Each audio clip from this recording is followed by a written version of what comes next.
Welcome everybody to our grand rounds. I'm Jürgen Münster. I'm the chair of the department, and today I have the great honor and pleasure to introduce our grand round speaker, Dr. Glenda Wren. Glenda is an assistant professor and the co-director of the Kennedy Center for Mental Health Policy and Research, and she also directs the Division of Behavioral Health at Morehouse School of Medicine in Atlanta, Georgia. Glenda does some really forward-looking, wonderful, exciting work thinking about resilience, sort of not a deficit-focused way of thinking about the kinds of things we worry about and we all care about, but really a strength-based approach looking at resilience. And she's going to share some of her work with us on race, resilience, and strength's shadow side. I can guarantee you that it's going to be a fascinating talk. I really look forward to it, and I just want to ask you to help me welcome Glenda. Thank you. Thank you. Thank you so much. If you have trouble hearing me, you can just kind of make a note and I'll make sure that I project. And I want to give greetings to those who are listening remotely. And it's very much wonderful for me to be here in Seattle. It's my first time here, so it's been exciting. I came in yesterday, got a chance to meet with some of the residents, faculty, and staff, and you have been a very welcoming community. So it's a pleasure to be here. And I'm very excited to share some of the work that I don't often get to speak a lot about, but it's very important to me. And I look forward to discussion. So I made sure that I have allowed time for discussion. I hope to stimulate your thinking, and I hope that you hold on to your questions. You can take a note of them. I don't want you to forget them. And I really look forward to the knowledge exchange at the end of the talk. Okay.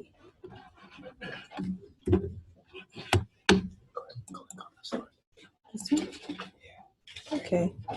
All right. Technologically, we're good. So here's my disclosure slide that's required by ACGME. I don't have any conflicts of interest financially, but I do receive grant funding from the National Institute of Health and Kaiser Permanente Community Benefit, as well as the CDC, and serve as a consultant and advisor to these two organizations.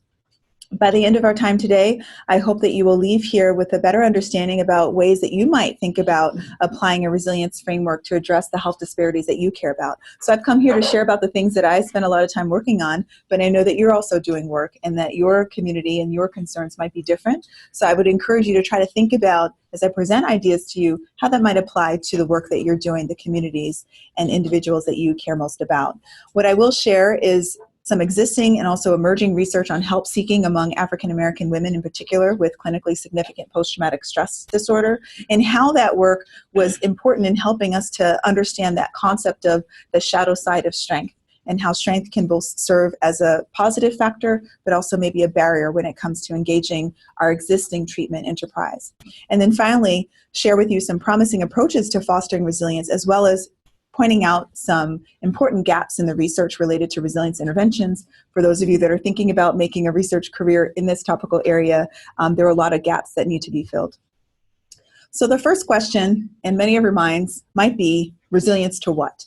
And that's a very good place to start. This term is notoriously ill-defined, and if I were to proceed without giving attention to the definition or acknowledgement about the common conceptual problems, we would all be confused. And this is a picture of, blind individuals taking different parts of the elephant, describing them and arguing over, I don't think that's what this is, and that can happen a lot. When you're reading resilience articles or when you try to talk with someone about resilience, you can kind of feel like you're not saying the same things. So let's open our minds and start to appreciate the complexity of that. One issue for clinicians is that we often focus on the definition of resilience by focusing on the outcome of resilience. So you could argue that individuals that experience sexual assault and do not develop post-traumatic stress symptoms are resilient as an outcome. And similarly, one that has the outcome of overcoming significant social challenges, they're also resilient. And that kind of intuitively makes sense as an outcome. And while that's conceptually true, it's also true that resilience can't be completely explained by those positive outcomes alone. For example, I do work in primary care, and one patient that I'm working with has survived severe childhood neglect and torture. Never saw a psychiatrist until, for some reason, experienced some financial stressors that overcame her coping resources, was brought to my attention. She's incredibly resilient. It's very clear Even though she has a maximal score on the PSSSR, I clearly see her resilience in action, the fact that she has survived this long and was able to mobilize resources in order to exist. And I use that and focus her attention on that as a way of engaging her care, as well as helping her to take those steps forward to getting treatment that we think will ultimately make her better overall. The other issue with resilience is that if you're only looking at one level, such as the individual, and there's a lot of research done at the individual level of resilience, you will miss or not attend properly to the influence of social or cultural factors that are adding to resilience on the individual level. So there's a lot of ways statistically you can do multi-level modeling. It's hard to do those studies, so there's a lot of information on individual level resilience, and less so looking at those multiple factors and understanding how do they interact with one another. A good example of that is the African American culture. So African Americans are part of a shared history that includes resilience and survivorship in the face of slavery and racism, overcoming significant social inequity. This is true, but it's also true that not every member of this group personally identifies with that community level resilience factor. And given the same set of individual factors, probably a person that would identify more with that narrative and think of that more of representing themselves, you would expect them to have higher levels of resilience than someone that maybe didn't think of that. That's not part of the story that they share. Another challenging dimension to resilience is that there's both static and dynamic attributes. Sorry, my cursor is, I think, having trouble with my two screens. And I'm going to work this out. There we go. I think I figured it out. Thank you. So static and dynamic attributes, and that was a good example of real-time resilience. So those of you that know me, that I'm a personal survivor of physical trauma. I nearly died when I was 20 in a car accident. It's been a long time in the hospital, and ended the military career that I was planning for myself. So people that know me, they will describe me as a resilient person, but there's a lot of days where you experience stressors at work or at home, and they're a threat to maintaining that resilience. So that's the dynamic aspect of, you have to practice it in real time, which I didn't plan that, but you just got an example of that. And so that's another issue though. If you're only thinking about it as a static factor, you'll have stuff on ego factors, but you'll miss, it's about how you're practicing that in action and how you can activate that and mobilize that when you're in the face of a threat. And then the other issue is that there's a lot of different pathways to resilience. And I think that's the beautiful aspect of the construct, but it also can pose some challenges. And some people have argued that since there's so many different ways that you can get to a resilient outcome, it's not a useful construct. And they would say you just should identify and measure the components directly and then model them as a moderating factor or modulating factor, and that's really all you need to do. And we've actually done that work looking at exposure to childhood trauma and looking at adult PTSD as the outcome variable, and done regression, looking at the different factors and modeling resilience as a moderating factor. And you do so show some separate effect from symptom reduction. It does have a unique effect, but I don't think that that tells the full story of resilience. We'll talk a little bit more about some validated measures of resilience and how I think they are very useful clinically in clinical work. Because if you only know what someone's symptom severity is, you know something about them, but it's really helpful if you know how do they even view themselves in terms of resilience. That would help you to risk stratify your patient in a different way, knowing that they view themselves as a strong person. That's how they define themselves, versus someone that can't even see any positive aspect of themselves. It's different from the symptom effect. And if you haven't ever thought about that before, I would encourage you to start asking different questions when you're working with patients and see what you can discover about that. The finally issue is that resilience is sometimes viewed as just an outlier effect, and they believe that that's an exception to the rule. And although it's kind of a popular term, it doesn't really represent anything real or even useful at a population level. And we'll talk about how what I think about that with some of the research. So I don't know if anyone recognizes this little creature. This is a woolly bear caterpillar. And some of you might watch National Geographic and saw this showing on it. And, you know, this is a very interesting creature because in the Arctic area, in the Canadian Arctic, they have a cryoprotectant in their system that allows them to endure these extremely long winters in very short seasons where they have vegetation that they can get the nutrients that they need in order to transform into a moth. And so some of these woolly bear caterpillars actually go through 14 years of freezing near death before they can have what they need in order to transform into a moth. And this is beautiful, right? Beautiful story, kind of analogy. And it has some problems because often that's the only narrative that we think about, that hardy and flappable individual. And that's what comes to mind when we think about resilience. And that's actually where the early research started in terms of looking at resilience. It actually started with research on children, focusing on individuals. Often they were children that were in urban underserved areas that were facing a lot of adversity, and they became successful adults. And so that narrative of invincibility, invulnerability started to come into focus. And they tended to characterize resilience as being invulnerable, as a characteristic. Later research built on that and was focused on process-oriented factors and also tried to understand how were these qualities, how did these individual qualities become?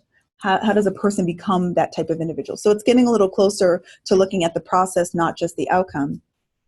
And then currently interventions, some of which I've been a part of, including the Comprehensive Soldier Fitness, which is kind of designed as a resilience intervention, had its origins in the Penn Resilience Project, which was actually in schools, training teachers to interact with children in ways to kind of foster resilience, and then was adapted to the military population. Those types of interventions are trying to create ordinary magic by building specific skills and attributes that have been identified as associated with positive outcomes. But despite that research and that history of evolution, a lot of people still remain stuck with these myths about resilience. And so I just want to share some of those. Oh, wow. That was skippage. Some of the myths versus the facts. Okay. So I'm going to show these comparisons side by side and not go through each one, but we'll call your attention to ones that I think are really important. So, myth is that it's about not showing emotion, calm on the surface, calm, cool, and collected. But really what's happening, and what I've just now done twice now, is regulated by emotion. So that's what's happening on the inside. It might look on the outside that it's unflappable, but I had to modulate anxiety. I had to regulate my emotion. And there's actually ways that you can measure emotion regulation in children and adults to study that particular variable. The other thing is that it's about the individual. So, I'm an individual. That's who you see me up here. But I'm not just an individual, right? I come from a family. I have a community. I have a neighborhood. And it's about individuals and relationships. And that's really true resilience happens in that context of relationships. So you can't only focus on the individual. Another myth is about what a person does and how they can handle it on their own. But we know that exceptionally resilient individuals in the narratives, even on the extreme survivor stories, they have a strategy of resource development as a resilience strategy. So they're incredibly resourceful. Even when they have few resources to work with, they're able to marshal those resources in order to strive towards a positive outcome. It's not about always acting fast. It's also about knowing when to slow down. And it's not always pretty. It's not just about always being composed. Sometimes it can be a disruptive process. And we also know that it's not just either you have it or you don't. We now show with these measures that you can actually train on resilience and improve the outcomes and show that. And it's even separate when they have done the study with one measure from medication effects. So you can reduce symptoms and treat depression, and that's one level of effect, but then you also have a separate effect on improving resilience. So let's have just a useful definition for you all to take away from. And this is one that I think captures the essential elements: the ability to grow and thrive in the face of challenges and to bounce back from adversity.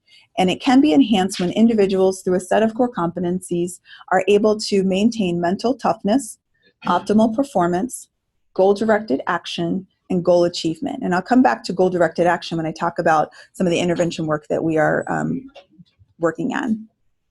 So this slide I think is pretty important. It's a lot of research that I've just put into one slide to make that point about multi-levels. And for some of you that are interested in kind of looking more into those broken down factors, I've separated out from the multi-level model. So if you look at the community level, consistently these measures that are in the call-out boxes are ones that have evidence that they are consistently associated with positive resilient outcomes. So social capital, connectedness, shared values at a community level.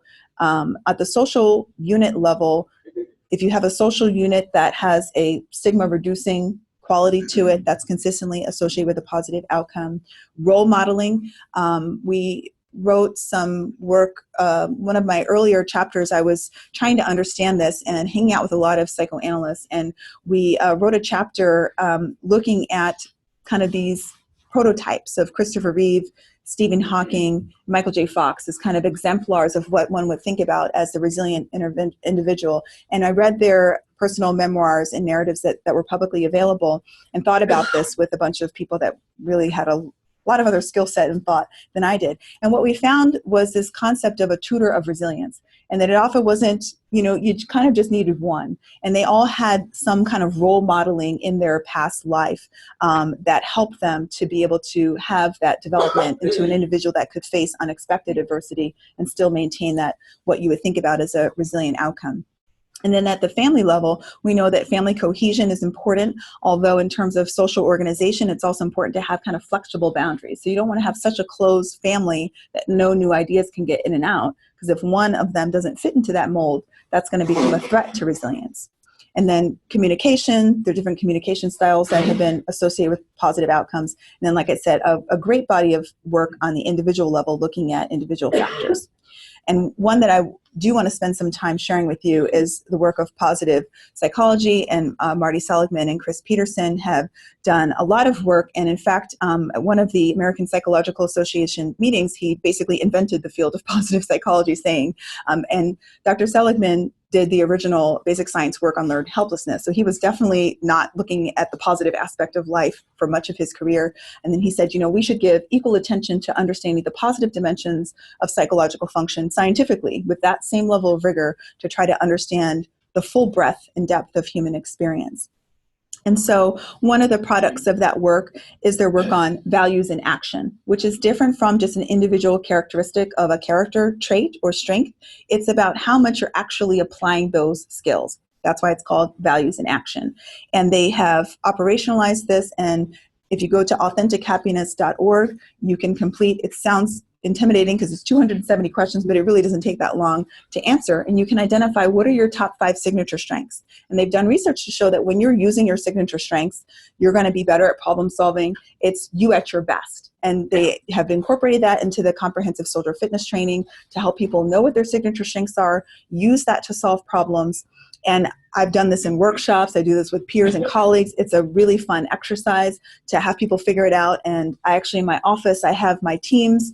We did this exercise, and I have still the Post-its, so I can always be reminded of who are we at our best, because we know if we activate that both in ourselves and in each other, we're going to bring our best selves to our environment. So I really encourage you to take that and see what you discover about yourself, and think about maybe you leaving your best parts in the car when you go into work, or maybe you're giving up all your best parts at work and you're not bringing the best part of yourself when you get back home. So for the clinicians in the room, you might be starting to wonder, like, okay, this sounds kind of cool, but I'm not really sure how this relates to my patients. I mean, I take care of patients that are, facing a lot of adversity, a lot of trauma. And I think George Bonanno really made a great contribution to our thinking on this in helping us to conceptualize these categories of patterns after disruptions. And so you see the chronic pattern where someone after an event would experience adversity and kind of remain symptomatic. Then there's a delayed trajectory where they seem okay, but then later develop symptoms. Then recovery, where they have symptoms and they're getting something and they recover. And that bottom is kind of the original conceptualization of resilience, someone that's kind of is initially not experienced that much adversity and they maintain positive outcomes over time. And if I were to evolve this graphic to show the recent findings, is that you can take someone from that top trajectory and intervene to develop the skill sets and have them to have a resilient trajectory. So when you're thinking about your patients, it might be helpful to refer back to this way of imagining and then say, okay, symptom reduction, that might get them there, but what is still left? Are they really fulfilling the functional outcomes that would be important for them to reclaim a good life? So in terms of measurement, there are some promising measures of resilience, and I would point you to this review paper that was done in 2011 that looked at different scales, and they actually identified 15 that had enough evidence that they could be compared on the important psychometric constructs of validity. And the Cliff Notes version of that is really 3 measures that came out as being particularly useful. The Connor-Davidson Resilience Scale is one that we use a lot in our work, but there are 2 others, the Resilience Scale for adults and the Brief Resilience Scale that had good psychometric properties. The CD risk comes in a 25-item instrument. It also can be administered in a 10-item version and a 2-item version that have all been shown to be valid. It does require approval for use. Really, if you just email them and you're doing it for research, it's either a nominal fee or they will often waive the fee. And I would encourage you to think about how you might want to use that.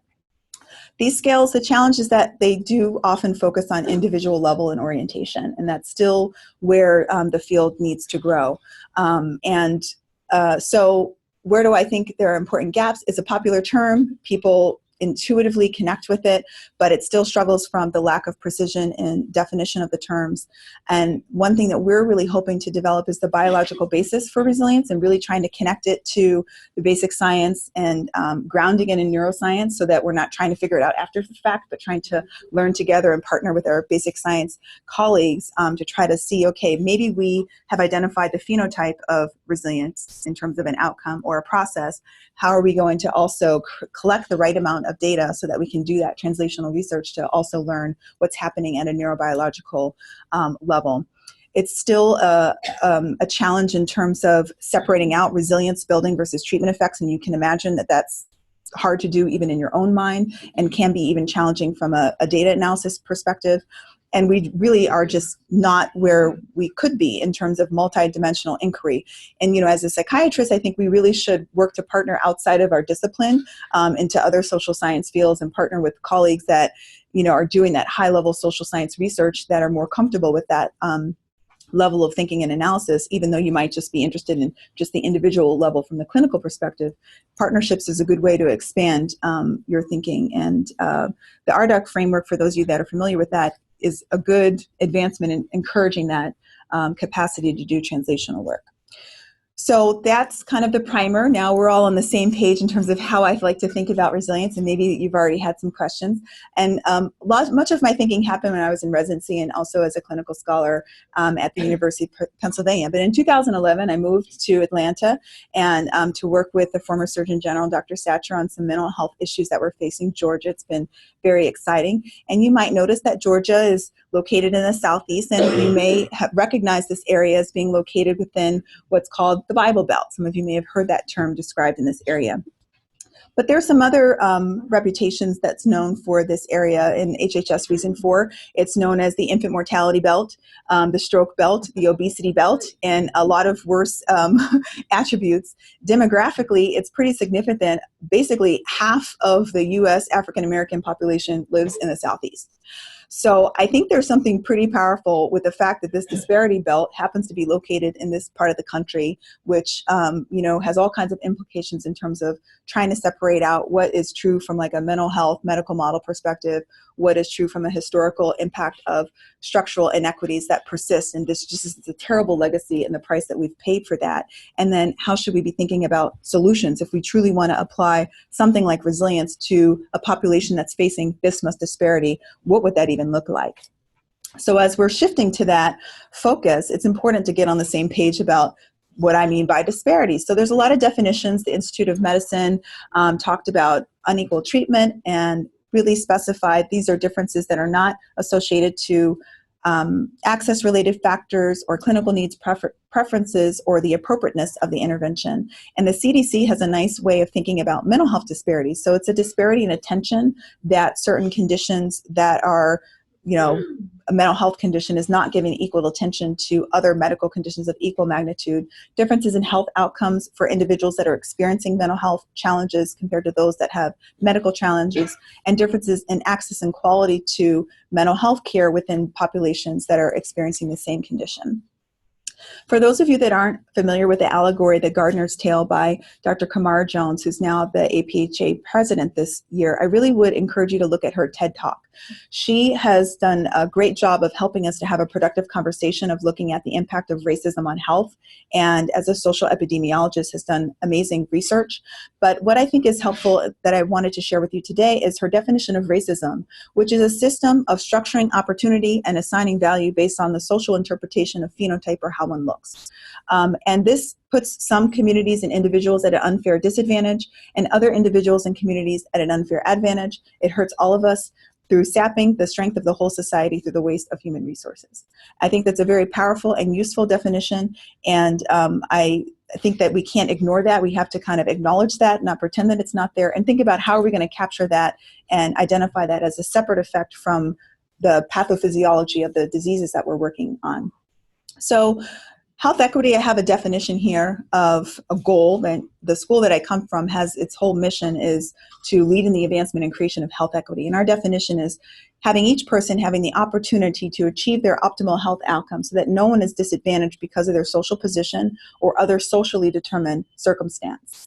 And it's going to be pretty difficult to achieve health equity without recognizing the history and also current structural inequities that exist in our systems of care, which at face value probably explain that disparity belt that I just talked about. So I'm hoping that you're now going to have an awareness of this definition, but it's not just limited to racism. I think it can also be useful when you're thinking about urban-rural disparities, wondering what systems and structures have been in place that are unfairly disadvantaging some individuals, communities, unfairly advantaging others. And are we just doing equality where everyone's getting the same thing? Or are we using our information to identify you don't actually need the same thing, so we're not going to give you as much. You actually need more, so we're going to give you more. That would be an equity approach versus a quality approach. Okay. So that was some big high-level topical things. But, you know, when we started doing this research, we were interested in looking at the context of PTSD disparities. And in particular, as a clinician, I started to ask myself this question, wondering about the patients that I was working with and how long it took for them to get care. And I was learning about these theories about help seeking, and I just didn't really jive with what I was seeing in the clinical space. And then I started to look to the literature, and sure enough, it showed that there was significant disparities both in trauma exposure as well as PTSD assessment and diagnosis among urban low-income African Americans. And despite that high-risk status, treatment seeking and service utilization rates were very low. And you know, if you're trying to say, well, who has tried to answer the question why? There's actually a lot of work done in military populations, and they identified that negative beliefs about treatment, lack of emotional readiness were identified as self-reported barriers in high-risk military populations. And then in other community settings, they talked about that same level of individual level, institutional level, and cultural barriers. So we knew that. And the theoretical foundation was one that we looked to understand help-seeking behavior. So that's the help belief model, the theory of reason action, and then this evolved to adding other factors that were associated with help-seeking. So we used that in framing the way in which we asked this question, which was a qualitative approach. And then looking specifically at the situation of PTSD related to sexual assault, which was the most common trauma that people experienced, there was some interesting work talking about the importance of disclosure response. So what happens when you disclose to someone what your trauma was? What is their reaction, and how does that impact you? We had work that showed that was important. And then Bernice Pesco-Solido, who has given us a really great model, is a graphic here about her network episode model that talks particularly about mental health help seeking and how this illness career really happens in the context of your existing social support systems and their treatment system, and how you kind of navigate in and out really depends upon these variables. And although I found this really conceptually wonderful, it was very hard to think about how to put that into, like, how could you actually test that? But her work was really helped me to appreciate that there might be something different about the way in which people seek help for mental health. And we knew that it was the content of the network was really important. So what people were saying and what their beliefs were inside that network was actually more important than the structure. So in 2013, we did a study that was designed to try to understand from the patient's perspective. And I guess I will share at this time that, you know, I love doing community-based participatory research.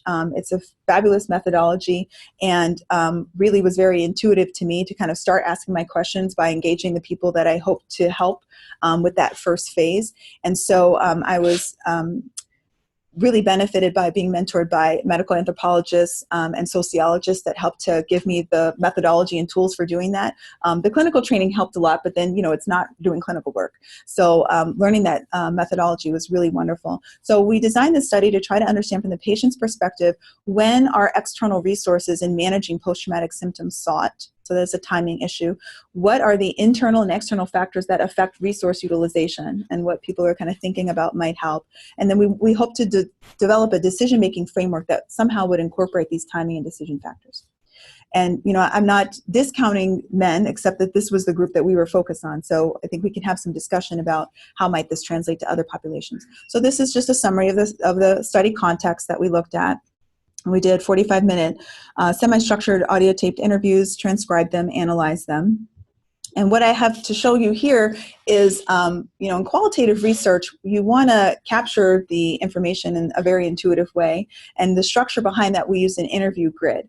So we, it kind of felt like an open-ended interview, but if you weren't covering certain aspects, we had probes within these grids. So it was a grid where we looked at the phases of help seeking on one axis and the levels of response. So what were you thinking during that time that you were trying to understand what was going on with you? What were you feeling at the time? What did you do? What was going on in your social physical environment? So those were the levels of responses. If it didn't already come up, we would probe at that level, and then we work through the stages of help seeking. So the recognition phase of, like, I think I have a problem, diagnosis phase of, I think this is what's wrong, identification of what you think you should do about it, selecting treatments, acting on your decisions, and then this is a self-evaluation of whether you think whatever you're doing is working or not. So we kind of went through different cycles. And because of the importance of disclosure response, and we thought that it would be important to understand around that traumatic event, what was the decision-making like, we had supplemental decision-making questions. I didn't include all of them, but I wanted to get a flavor of some of the probes that we would use to capture this information. So it wasn't just getting them to, like, tell the story of how you decided to get help or not. We had a structured way of making sure at the end of the day we could capture the essence of what was going on from their perspective. And here's a timeline of how we implemented this. So I did a lot of the preliminary work while I was in Philadelphia, and it was just kind of making sure we had the questions right and we were capturing what we wanted to do. And then when we moved to Atlanta, we worked with the Grady Trauma Project, which is a very large study happening in Grady Hospital in primary care settings, where they're doing these comprehensive screens and they're looking at some great stuff.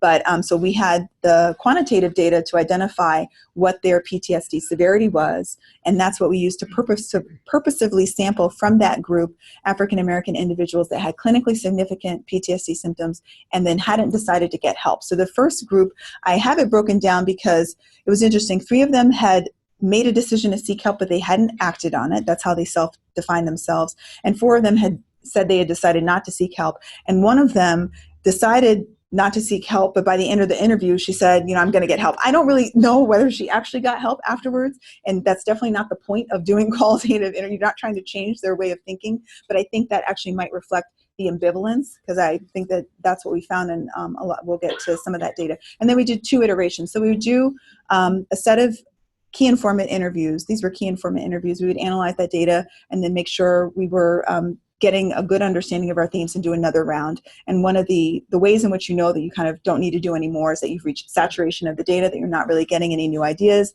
that you have a good understanding of the themes. So I just want to share a few of the overarching themes that were pretty striking to us. One was that there were long delays in treatment seeking. That wasn't really a surprise. We already knew that from epidemiological studies that told us that. But what was interesting is that the phases of help seeking were nonlinear. I mean, it didn't match on to what the theory said we should find it all. The severity of symptoms didn't drive help seeking behavior in any way, shape, or form. In fact, most of the time people spent was in recognition and diagnosis phase, and some of them were basically still stuck there and deciding whether or not they really thought they had a problem, and whatever they said was the problem, either it was never PTSD. That wasn't anything that people came up with. The other thing that was kind of interesting, so those of you know that avoidance is part of the diagnostic criteria for PTSD, but the way in which these individuals talked about avoidance was from like it was an active mental avoidance. That was the best word that we could describe it. An active mental avoidance where people felt that they were in control, that they were doing it in order to make themselves well, and that really undermined treatment-seeking efforts. So we, as clinicians, would think of that as like a symptom, as like evidence that you have PTSD, whereas these individuals would view that as evidence that they actually were okay, because I can just like not go to the grocery store and I'm fine. And in some extreme cases, like, I just don't go out. I mean, it's fine. I'm okay. When I go out, yes, I'm having problems, but, I don't have to go out. And that's how they experienced it.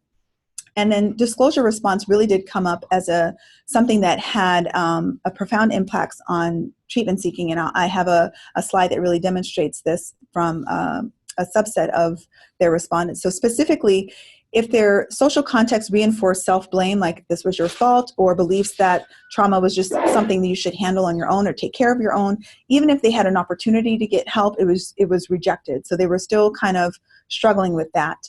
And then what we found that when people were getting referred to care, it wasn't because they were seeking care. They were more like accepting care. So again, that's one of the things that we didn't really expect. We were kind of going with the theoretical model, but it was really a facilitated process by either another provider, a family member, someone in their community was facilitating the process of them accepting help. And here are some quotes from participants that really exemplify the themes of active avoidance related to disclosure response and the ambivalence about help seeking. I'll read the second one. I'm a stuffer. This is how they describe themselves. So being a stuffer, I wasn't going to tell nobody. I withdrawed a lot, stayed away from people. If there was conversations going around me, I wouldn't participate. No one noticed. I would say to myself that I needed help, but in the meantime, I wouldn't dial the number for help.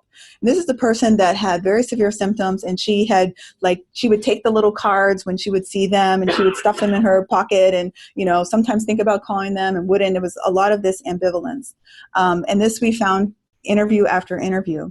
The last one is also pretty powerful because this is a very extreme example of someone that actually was impregnated as a product of rape, and her family response really was pretty much nothing.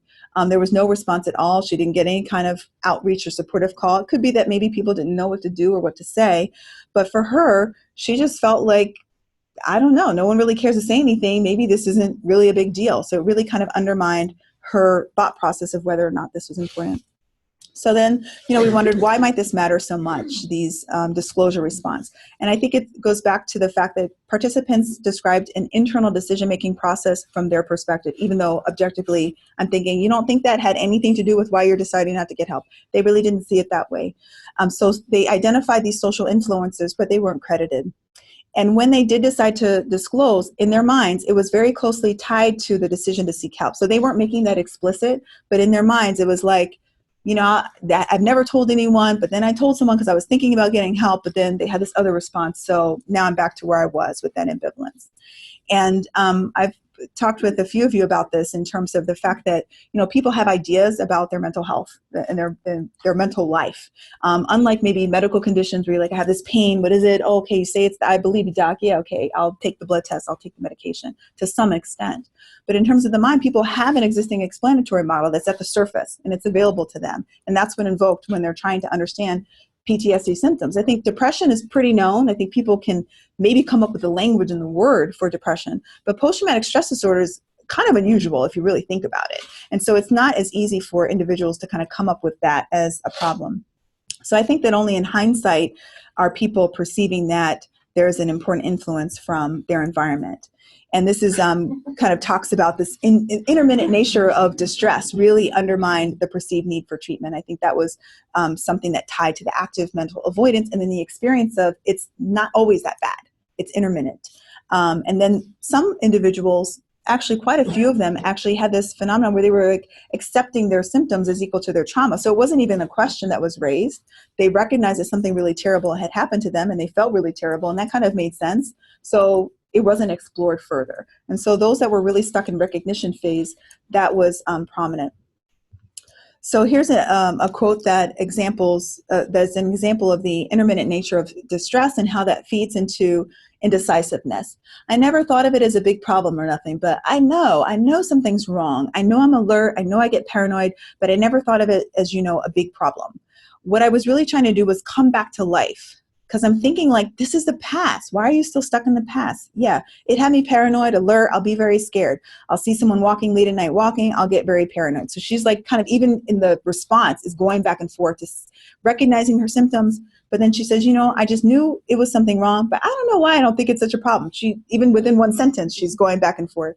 And I don't tell no one. I know it's just bothering me, but I just feel like there's more stuff to worry about. And this kind of back and forth was clear in the language. And I think that reflects the fact that the symptoms are intermittent, really kind of undermined. I'm not really sure if this is that big of a problem. So I was really trying to search for answers. After about the second round, I was like, okay, the health belief model is not helping me to understand this data that we're getting. Who can help me? And I came across this body of work detailing something that's characterized as a strong Black woman, race, gender schema. And this is some interesting work. If you're curious, you can read some more about it. But it talks about this phenomenon of both obligatory and also volitional independence. So the independent identity is kind of required of me. The situation requires me to be independent, so I'm that way. But then also I kind of want to be independent. learned and compulsory resilience, it's kind of a related theme of, the environment's taught me how to be strong. That's kind of important. I identify with that. Plus, like, who else is going to do it? Matriarchal leadership, which there's a lot of reasons why that's true in the strong Black woman, in African-American women in general. It's kind of also a default scenario. There just aren't other, there really a lot of the male figures are incarcerated. And I think that led to kind of a formation of this matriarchal leadership. And then the three other elements include self and ethnic pride in spite of oppression, embracing this kind of every woman transcendent identity, and the anchoring in religion and spirituality. So when I read this work, I said, okay, this might be what's going on. This might be what is getting in the way. So I think this picture really kind of summarized what I'm talking about in terms of the shadow side of strength. If you see yourself as a spoon, what will it take to see the shadow of the fork in this image? And if our systems of care require that you figure it all out in order to recognize your need for help, which is basically what our systems currently require, what hope really is there for those that are really struggling and in need? And if you agree that this schema, it really kind of describes the individuals that are having difficulty engaging in care and seeking care or accepting care, then I think this is a good way of thinking about how that strength and that identity and how they're seeing themselves become points on that shadow that's really undermining their efforts, what they might like to do. So this, brings the question of what are the benefits of a strength-based intervention? So resilience framework, it's very culturally acceptable. Strength is very culturally acceptable in African-American communities. It's easy if you're trying to develop a intervention that's in a non-stigmatizing setting, be that primary care in the community, then it's, you don't have to go over the language debate over what are you going to call it if it's mental health. So if you're using a strength-based approach and it's a resilience framework, that kind of takes that out. And it builds on the survivor narrative that I think people can intuitively resonate with versus the illness identity narrative, which is often pretty difficult for people to accept. So the face validity is pretty high, but the existing evidence has some difficulty. We did a review of psychological resilience programs across the military with the RAND Corporation in 2011, and there was another review that was done that looked at resilience building interventions as a way to try to mitigate future adversity responses in non-clinical settings. And both of them really had the same findings, that there was inconsistent methodology. There's oftentimes, they did have some positive effect, but it was a short-term outcome and they weren't able to show, or they didn't measure long-term outcomes. And often these interventions were delivered in a disease-specific framework. So it might be like a depression resilience intervention or something for trauma. And so it's hard to compare the results. And resilience as itself is kind of a trans-theoretical model. So we kind of as a community would have to decide that we're going to use these measures when we're doing this research so that we can facilitate good meta-analysis, because the studies are going to be small initially. So that's some of the work that we're doing now in applying a resilience framework to an intervention model. And here's a graphic that summarizes our conceptual approach, and it's grounded in neurobiology and looking at the difference between the approach engagement systems and the withdrawal and defense systems. And the problem where people were going to have the most difficulty is when you have an unpredictable environment where the withdrawal defense mechanism is activated. That's where people are getting stuck in the trauma response. So they are a reactive object, they're reactive to their environment, and they are acted upon by the environment, versus resilience in the face of unpredictable environment would be a prospective agent that's independent from the environment and they're acting on the environment. And this is really a difference between being a thermometer versus a thermostat. So a thermometer is going to reflect the temperature of the environment. The thermostat's still going to register that, but they're going to act on the environment to change what the temperature is. The goal-directed resilience intervention training, which we recently described in some detail in a paper, really has 4 main elements. And you might notice some similarities to other intervention approaches. It's not like this is the only way you can do it. I said there were many pathways. So it has some aspects that you might call behavioral activation. But essentially, the first aspect is preparation. And that's where you're helping the person be able to accept the intervention. They're asked to actually set their traumatic experiences to the side. They're not focusing on them directly. And they're challenged to find an episode from childhood or their early adult years in which they felt especially cherished or loved, or they were cherishing or loving someone else. So very powerful, emotional, positive memory that was from their early developmental stages. And they're asked to identify that, and there's some really wonderful activities that help to allow people to identify what that is. And then they're going to be asked to then return to that episode rather than remain in stress. So you're going to be triggered, you're going to have distress. This is what you're going to choose. You're going to pick what that experience is for you to go back to. And then the elements is where they're now identifying those experiences. And since those are not new experiences, they're kind of deeply encoded in memory, it facilitates the re-experience with the 5 senses of goal-directed responding in terms of approach, interpersonal response that's grounded in sensation. So the intervention, they're saying, what did it smell like? What did it feel like? So they're really re-experiencing in a very full way these positive experiences, which could be kind of a little hard when people are learning it. But once they're doing that, that might be the only positive approach experiences that they have at that time. And then transformation stage is when now you're saying, okay, now let's go back to that challenging event.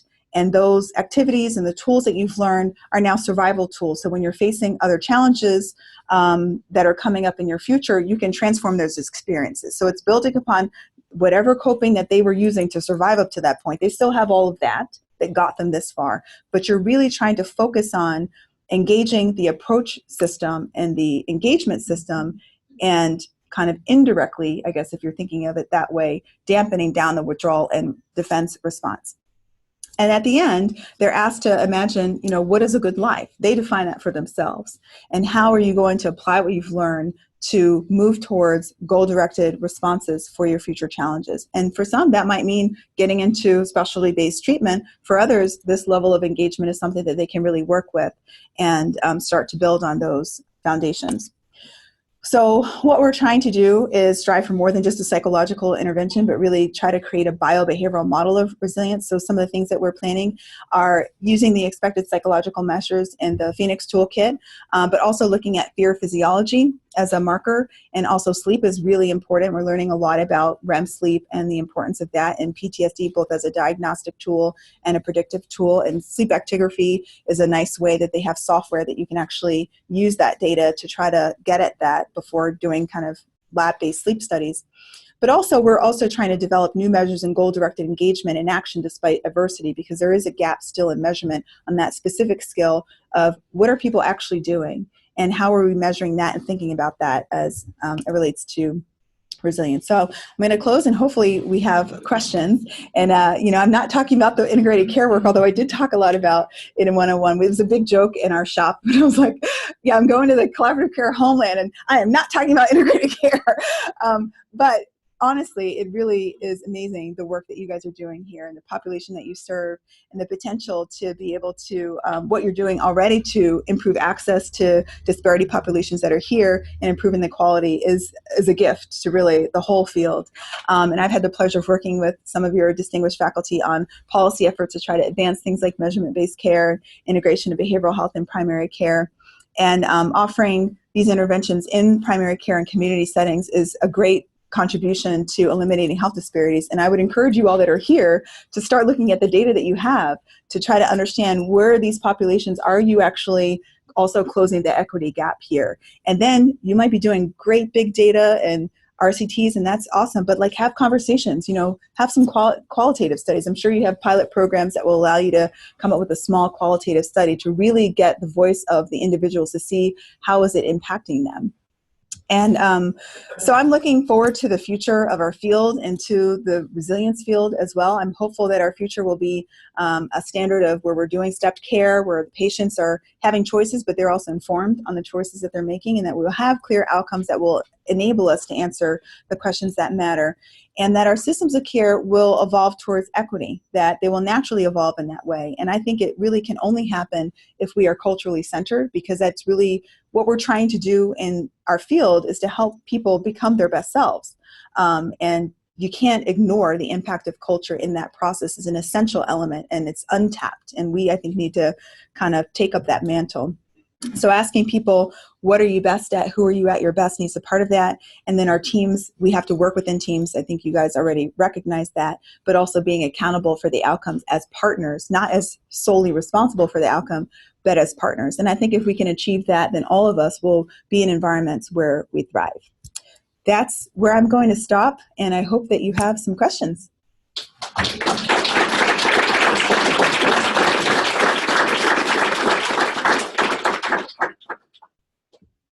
All right. And I have the chat box. If you're remote, you can type in a question and I'll repeat that.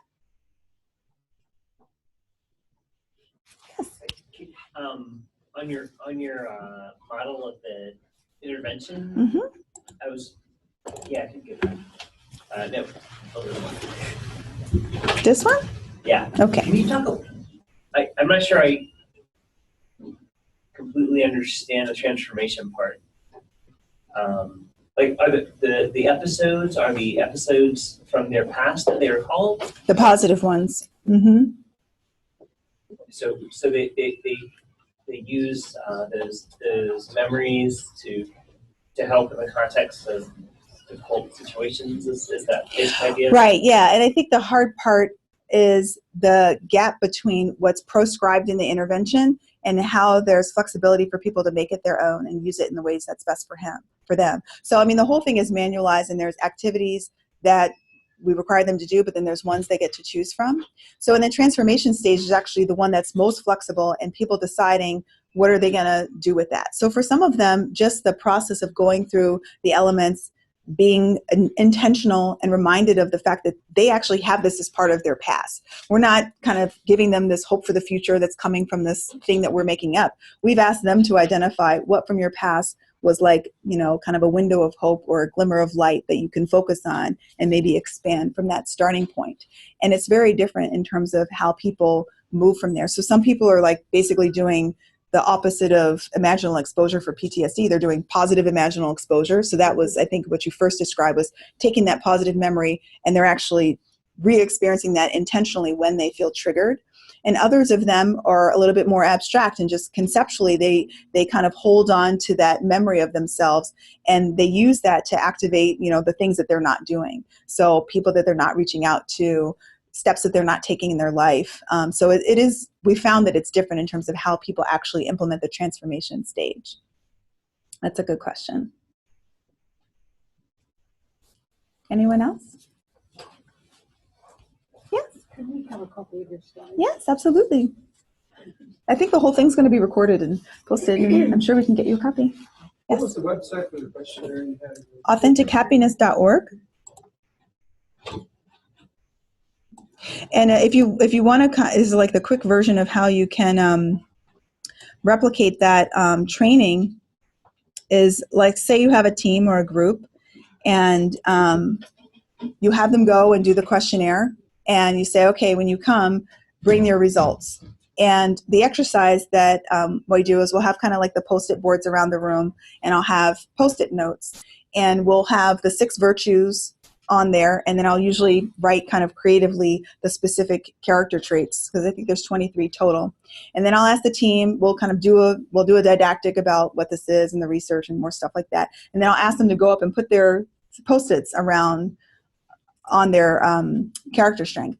And what you find is you'll see like where there might be groupings. So we might say, oh, we have a lot of, you know, courage in our group. We don't have a lot of temperance. So self-control is usually one that's not very high. It's like one person. And so as a team building exercise, it's been very useful. I've also used that same intervention when we do didactic for OBGYN residents on burnout and wellness. And we use that particular activity in helping them to see how they could activate their strengths to reduce their risk for burnout and to improve their wellness. So it's good. You can use it for yourself, or you can kind of adapt some kind of exercise to use that for a group. Yeah. Any other questions? Can you repeat the definition of racism for us? Oh, yes. So that's a system or a structure of assigning value based off the social interpretation of phenotype or how one looks. And that system unfairly advantages some individuals and communities, unfairly disadvantages in some individuals and communities, and saps the strength of the whole society through the waste of human resources. I think that's really the most powerful part of the definition, that we are all losing because of it. Yes. There was a body of research that developed here at the University of Washington, Holmes Race Scale and life change research, and it strikes me that incorporating some element of life change management would be part of resilience. Yeah. It may be worth looking at now that research is old and the scale has a $10,000 mortgage, which means nothing now, but life change management would be an important part of it. So there's a life change management scale. There isn't a scale of life change management. There's a scale that measures life change, and then that correlated with illness risk. Yeah. So that might be something that you might measure at an individual level. Right, and then also teaching a person how to manage life change within the process of all the other elements that you're using. I think it could be a powerful way to increase resilience. Yeah. And when you're saying life change, I think what you're talking about is kind of unexpected changes of life and how you manage that. Is that what you mean? No, what I mean is that what the scale measured is the amount of life change an individual had. And there are some things you have no control over, but there are other elements about life change that a person might be able to moderate. And so that instead of making multiple changes, and that happens a lot with people who have trauma, is they all kinds of things change in their life. Right. So that kind of goes back to. They don't have to to change, and if they worked on trying to minimize those changes, and I think that could potentially enhance. Yeah, I think that resilience. speaks to this slide right here. So you're saying, can you focus on making more predictability in your environment, right? Exactly. Yeah, that's kind of important. And I think that's also important in terms of what the community's responsibility could be and where they could act to try to minimize the unpredictability in the environment. And also a challenge to our systems of care and ways in which we might be introducing unpredictability in our environments. Thank you for sharing that. I think there was another question somewhere back there. Yes. Yeah. Have you looked at this intervention model in terms of women's treatment in addictive disorders or anything like that? Not yet, but it actually, I did mention that so it was originally done with a group of veterans at a VA with PTSD, but it's recently being piloted for pain. And they're kind of an adaptation we're thinking about for obesity. And yeah, I think there's no reason why it shouldn't work for people that have co-occurring substance use disorders. Yeah, because the big thing now is trauma-informed Exactly. treatment, particularly for women. Right. And I think, you would think that there's probably a group that's going to get better just with this, that you just like a little bit of help and they're actually they can do it. Yeah, And these are great group exercises. exactly. And then there's a group that's going to need more. And then if, you think kind of about dropout and trying to minimize the risk for that, if you start with something like this that could have a treatment effect and benefit in symptom reduction, then that's also, to me, aligned with kind of a stepped care approach of thinking about how you might deliver an intervention like this. Yes. I think we're going to wrap up. Yeah. I want to thank you so much for a wonderful presentation. We all work with individuals who have trauma in their lives, who have had trauma in their lives. I think you've given us a ton of really nice, practical things to think about how we might think differently about that. So I want to thank you. Yes, thank you. Thank you so much.